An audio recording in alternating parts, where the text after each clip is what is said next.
There are 4 types of wild seeds in Stardew Valley and most players completely ignore them. But what if they were actually broken? Today I am attempting to beat Stardew Valley using only wild seeds. Hey everyone, my name is Extreme and this might be one of the strangest challenge I have ever tried because wild seeds don't give you just one crop, they give you a variety of different ones. You can't buy them, you can't control them, and somehow I still need to make 140,000 gold in 1 year. That means completing the Joja route using nothing but crops grown from wild seeds or artisan goods made from those exact crops. So yeah, this is going to get a little chaotic. If you're into cozy challenges with a bit of unpredictability, grab a snack, get comfy, and let's see if this actually works. Let's jump in.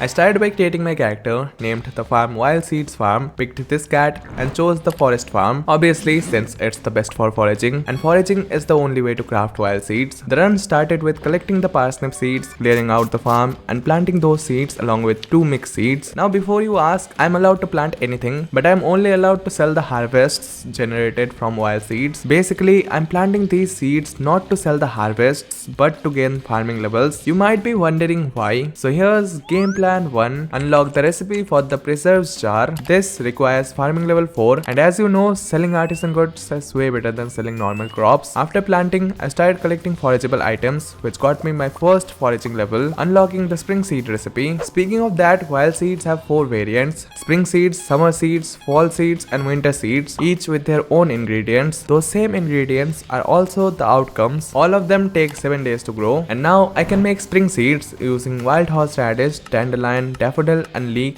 I gathered all 4 items by day 3 and crafted my first 10 spring seeds. Yeah, each craft gives you 10. So you are basically sacrificing 4 grown crops for 10 seeds. A fair trade. I planted them and hit foraging level 3 on that same day. I also kept the weeds intact so I could collect a decent amount of mixed seeds in summer and use them for farming XP. I was also collecting a lot of wood and stone in the background, which will be essential later for crafting preserves jars. On day 5, I got the owl statue and harvested the parsnips. The community center opened, and you might be wondering why I didn't go for it. Basically, I chose the Joja route because it keeps things more focused on earning gold and maximizing profit instead of being all over the place with the community center. Then I bought 9 potato seeds, crafted 20 more spring seeds, and planted everything. The mines also opened, so I started progressing there since I'll need a lot of resources for sprinklers later. By day 8, I had already reached floor 45, but something else weird happened too. On day 7, I planted 20 spring seeds, and at night, the fairy appeared. The next morning, I thought the fairy magic didn't work on wild seeds because they clearly didn't look grown, but then I accidentally picked one and realized they were fully grown. The sprites just hadn't updated. That's really weird. I don't think I have ever seen a bug like that. On day 10, I harvested the spring seed crops. I sold everything except dandelions, which I needed for crafting more seeds, and planted 30 more spring seeds. So the first earning of the run,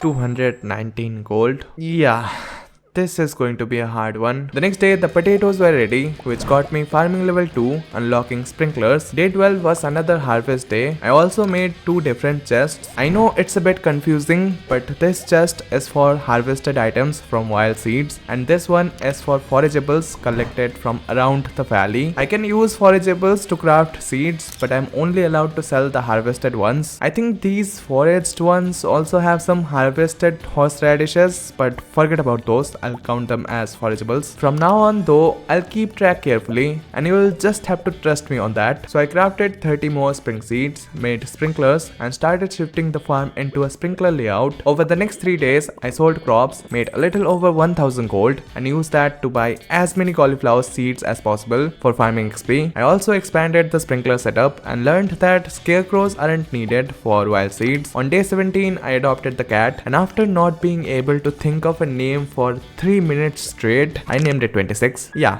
that's my favorite number. That day, I also reached foraging level 5 and chose the gatherer profession, 20% chance for double forageables. The farm kept growing steadily, adding 40 spring seeds on day 17 and 30 more on day 19. That day, I also sold a lot of crops directly to Pierre, totaling 2028 gold, which I used to upgrade my pickaxe. This was part of game plan 2, make a ton of quality sprinklers for summer. For that, I need to reach at least floor 80 for gold ore, but I also need farming level 6 for the recipe, which might take a while. On day 21, while harvesting crops, I got the level up notification, which made me realize something. These forageable crops were giving farming XP. I didn't know that. I thought they gave foraging XP. The wiki didn't mention anything about farming XP. Anyway, I planted the last 10 spring seeds of the season. Since they take 7 days to grow, day 21 is the final planting day. From here, the phase shifts from crafting and planting seeds to harvesting and selling crops. On day 22, I made over 1200 gold and reached floor 85. So now I had access to materials for quality sprinklers, but I was still nowhere near farming level 6. I'm hoping summer mix seeds will help with that. Fingers crossed. On day 24, I sold a lot of crops except leeks. I'm saving those to make pickled leeks for better profit. At this point, I was almost ready for summer. I had a basic sprinkler layout, resources for quality sprinklers and preserves jars. Just needed one more level for preserves jars and 3 more for quality sprinklers. I was pretty confident the cauliflowers would get me to level 4. Over the next 2 days, I reached the bottom of the mines and earned some gold from harvests. And on day 27, the cauliflowers were ready. That pushed me to farming level 4, unlocking the preserves jar. Game plan 1 completed. Now it's time for game plan 3, which is basically an upgraded version. Unlock the keg recipe. For that, I need farming level 8. Kegs mean wine and wine means big profit, but getting that much farming XP is going to take time. Also, I had chopped so much wood till this point that there were literally no fully grown choppable trees left in the valley. And just like that, the final day of spring arrived. I crafted 15 preserves jars and put leek in them to make pickles. Out of all summer forage crops, 3 can be turned into artisan goods and leeks have the best value. And just to be clear, I'm only using the harvested ones, not forageables. Then I took the first major step toward the goal, buying the Joja membership for 5000 gold, 135,000 gold remaining. So yeah, this was spring. Not much financial progress, but a lot of structural progress. We've got sprinklers, preserve jars, resources for quality sprinklers, a lot of normal weeds and special weeds laying on the farm, and already 21 mixed seeds stored. So let's wrap up the season here, because summer is where things really start to matter.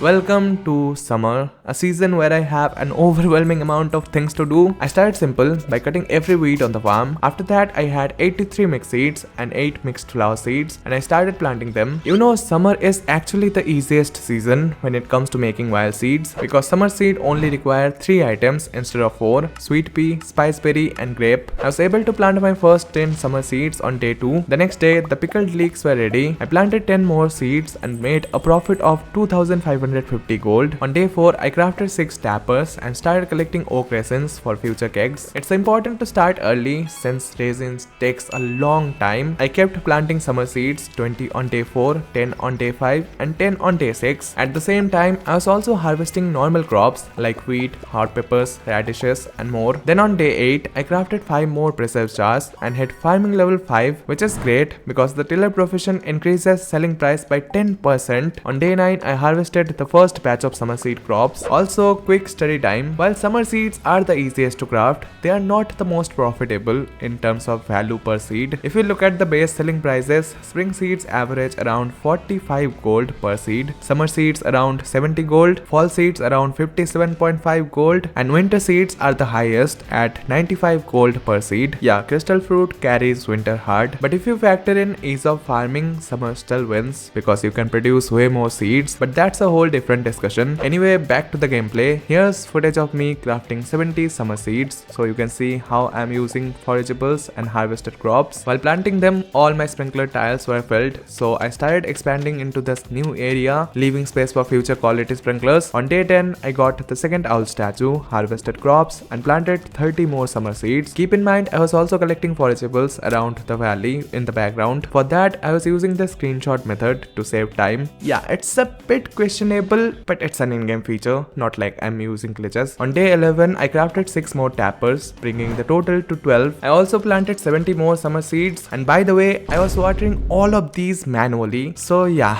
I was desperately hoping to unlock quality sprinklers soon. I just needed one more farming level. Before we continue, quick reminder, if you are enjoying this video, consider subscribing and let's set a like goal of 50 likes. If you hit it, I'll know you want to see more challenges like this. Okay, back to the gameplay. Day 12, 10 summer seeds. Day 13, 40 summer seeds. And I wasn't selling anything. Every harvested crop was going straight into storage. Day 14 was green rain. I didn't focus much on collecting, but something interesting happened. I got the book Woody's Secret twice from the same tree. What are the odds? If stuff like this keeps happening, I should actually start making shorts out of it. The next day, I planted 60 more summer seeds. The watering situation just kept getting worse every passing day. But on day 16, all that harvesting finally paid off. I hit farming level 6. And you know what I did next? I crafted not 50, not 100, but 310 summer seeds. Yeah, I went all in. I planted them, but there was no way I was watering all of that. Even though I had a lot of resources for quality sprinklers, I calculated that I still needed a bit more. So I spent the next day gathering resources and smelting ores. And by day 18, the farm looked like this, almost completely filled with wild seeds and a few extra crops. It took around 55 quality sprinklers, which means game plan 2 is officially complete. And most importantly, I don't have to water anymore, at least not this season. From the next day, I started turning spice berries into jelly using the preserves jars. Both this and grape jelly sell for the same price. From this point on, the gameplay slowed down a bit. I was mostly harvesting, refilling the preserves jars, and waiting to sell everything at the end of the season. I could have made more jars by grinding resources, but honestly, I didn't think I needed more. I was already planning to add kegs too. I hit farming level 7 and skipped straight to day 27, and now it was time for the massive harvest. The farm was completely filled with summer seed crops, so I started harvesting, and even that took forever. But during that process, I leveled up again, reaching farming level 8. Just look at the amount of crops I got from this harvest. The almighty keg recipe was unlocked. Game plan 3 completed. Now the question was, what do I sell and what do I keep? If we compare with fall crops, wild plum has the same artisan price, but except that, nothing beats the value of grape and spiceberry wine. So I made a tough decision of keeping the normal and silver quality grapes and spice berries. I sold all the gold quality grapes and spice berries along with all the sweet peas and 60 spiceberry jellies. Sandy would have passed out from happiness seeing that many sweet peas, and in the end I earned 49,388 gold. Honestly, that was better than I expected. A pretty epic way to end the chapter.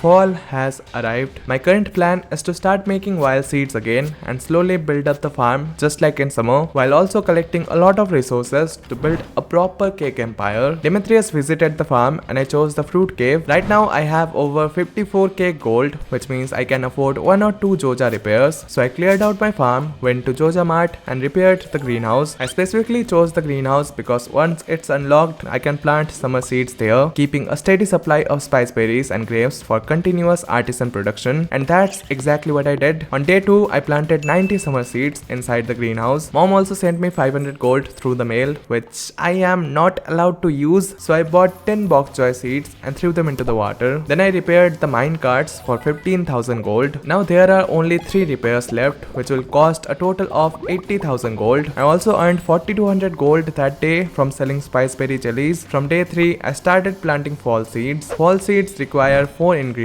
hazelnut, blackberry, wild plum and common mushroom. I also hit foraging level 9 that same day. Day 4 was entirely dedicated to collecting iron and copper and smelting them for kegs. The next day I planted 10 more fall seeds and sold jellies again, earning 4200 gold. The fruit cave also started helping since I was getting wild plums and blackberries from it. On day 6 I got the third owl statue. I spent the entire day gathering resources, and by the end of it I had crafted 42 kegs. The next day I placed all those kegs and started making grape wine. I also started storing everything to sell all at once at the end of the season. After that, the gameplay became a bit repetitive. I kept planting more fall seeds, refilling machines, and occasionally harvesting summer forage crops from the greenhouse. The farm slowly filled up again. 60 seeds on day 12, 50 on day 16, 120 on day 17, 60 on day 18, 200 on day 19, and finally 40 on day 21. To support all of that, I also had to craft 14 more quality sprinklers. Meanwhile, my chest was filling with more and more artisan goods. Skip to day 28, the final day of the season. My farm was completely covered with fall seed crops. I started harvesting everything and hit foraging level 10 in the process. Although I should have harvested them yesterday, left them untouched after hitting foraging level 10, then waited until today after choosing the botanist profession. That way I would have gotten a lot of iridium quality crops, but it's fine. Not like I'm screaming internally or anything. Also, before continuing, I want to quickly thank the channel members Miamet, Tapsel Tabs, Rocksap and Nikanuk for renewing their memberships. Thank you all so much. I really appreciate the support. Now the big question was, what should I sell? I decided to keep the artisan products since I hadn't reached farming level 10 yet and the artisan profession would boost their value significantly. I kept some hazelnuts for preserves jars and some wild plums for kegs and sold everything else. Then I decorated the farm a little, reached farming level 9 and foraging level 10 and of course chose the botanist profession. I ended the season earning over 45,000 gold. Again, pretty epic. A bit less than summer, but we still had all those stored artisan goods.